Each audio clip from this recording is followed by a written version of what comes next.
semakin bertambah usia, kita mulai sadar bahwa beberapa kesalahan kecil ternyata bisa membawa dampak yang panjang. Bukan berarti hidup harus selalu serius atau penuh kekhawatiran, tapi ada beberapa hal yang memang lebih baik dijaga sejak awal, sebelum akhirnya menjadi penyesalan. Salah satunya adalah soal pergaulan. Jangan terlalu mudah percaya pada seseorang hanya karena sudah lama kenal. Tetap baik kepada siapapun. Tapi jangan sampai kebaikan membuat kita lupa memasang batas. Begitu juga dengan uang. Ketika mulai punya penghasilan, wajar kalau ingin menikmati hasil kerja sendiri. Tapi jangan sampai keinginan untuk terlihat mampu justru membuat kita kesulitan. Gaya hidup boleh mengikuti kemampuan. Jangan sampai kemampuan dipaksa mengikuti gaya hidup. Kemudian, soal keputusan. Ada saatnya kita marah, kecewa, atau terlalu bahagia sampai ingin langsung melakukan sesuatu. Padahal, emosi bisa berubah dalam hitungan jam, sementara akibat dari keputusan tersebut mungkin bertahan bertahun-tahun.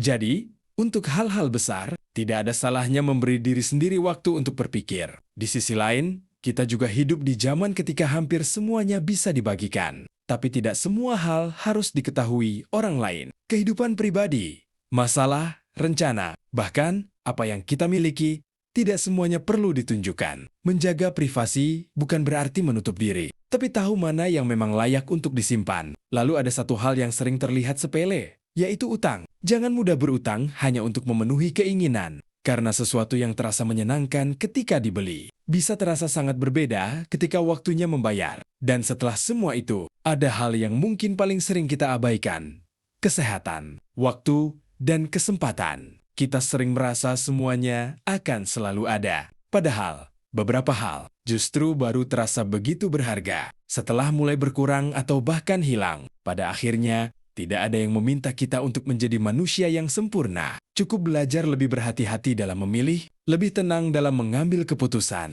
dan lebih sadar bahwa setiap tindakan selalu punya konsekuensi. Sebab banyak penyesalan dalam hidup bukan hanya berasal dari keputusan besar, tetapi dari keputusan kecil yang dulu kita pikir, alah, tidak akan jadi masalah. Tapi nyatanya malah jadi masalah. Intinya jaga diri, jaga pilihan, dan pikirkan akibat sebelum bertindak. Karena tidak semua hal bisa diperbaiki setelah terjadi. Yang ada hanya penyesalan yang terus disesali.